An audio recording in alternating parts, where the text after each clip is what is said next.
കിണറ്റില് ring ഇറക്കണ്ടേ ഇറക്കുവോ? പിന്നെ നമുക്ക് cement കൂട്ടണ്ടേ, അത് കൂട്ടുവോ? അതും അറിയില്ലേക്കാരം. പുല്ല് പറിക്കാണ്ട് തൊടൂല് കുറച്ച് ചെടിയും കാര്യം പുല്ലും ഒക്കെ ഞങ്ങൾ കുറച്ചവിടെ ഉണ്ടായിരുന്നില്ല.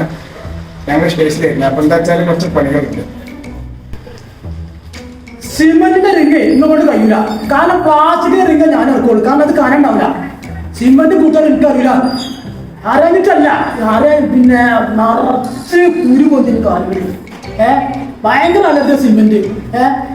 പുല്ലിന്റെ മുന്നേ ഞാൻ നടക്കുന്നത് അത് എനിക്ക് നല്ലോണം അറിയും. പിന്നെ എന്റെ ഒരു പണിക്കാരനുണ്ട്, അനീഫ, നല്ല പണിക്കാരനാണ്.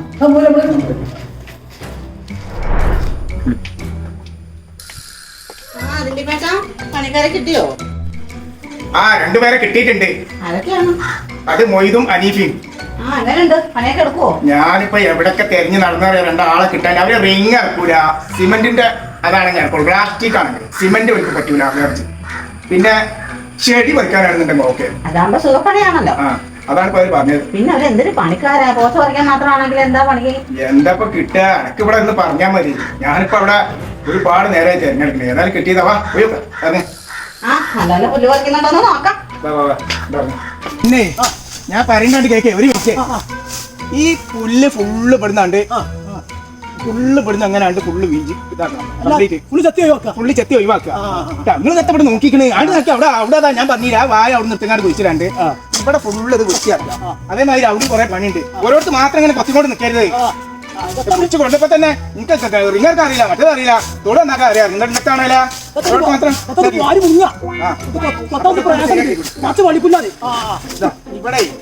ഇവിടൊക്കെ ഈ പുല്ല് ഫുള്ള് ഞാൻ വരുമ്പോഴത്തേന് ഇതാണ്.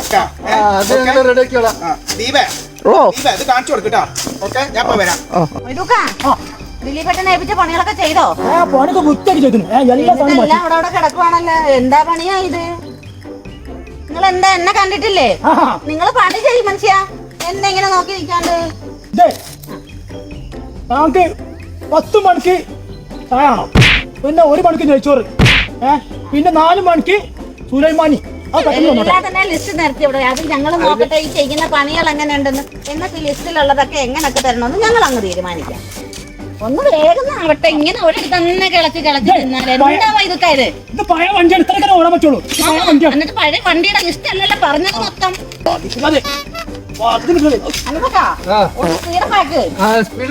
ഈ രണ്ടുപേരും ഒരിടത്ത് തന്നെ നിന്ന് ചിരണ്ടി നിൽക്കാതെ ഇവിടെ എല്ലാം ഇങ്ങനെ ക്ലിയർ ചെയ്യാൻ കിടക്കല്ലേ? ജാതിക്കമരയുടെ അനിഫക്കാരനോട് ചോദിക്കും. എല്ലാ മരപ്പ് വെട്ടിയാ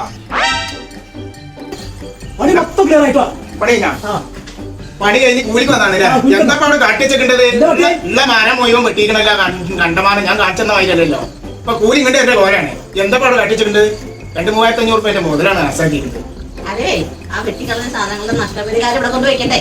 അപ്പൊ അതിന് നമുക്ക് അതിന്റെ കൂലി കൊടുക്കാം. അതന്നെ, ഇപ്പൊ കൂലി ഒന്നും ഞങ്ങൾ പോയിക്കോളില്ല. അതെ, നിങ്ങളെത്താ പറഞ്ഞത്?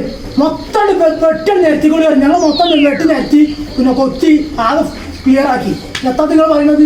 ഒരു സാധനം ഇവിടെ ബാക്കിയാക്കണ്ട, ഫുള്ള് വെട്ടിക്കൊള്ളിയാണ്. നേരെ 7 മണിയായി. ഇതുവരെ ഞങ്ങൾ പണിയെടുക്കേനി. എന്തോ എത്താണത്? നട്ട കൃഷി വെട്ടിക്കളയാനാണോ പറഞ്ഞത്? പുല്ല് വെട്ടി കംപ്ലീറ്റ് വെട്ടി നിരത്താനല്ലേ അത് മൊത്തം കാണുന്നത്? കാണാൻ പ്രായമായില്ലേ? ആ പൈസ നമുക്ക് വാങ്ങാം.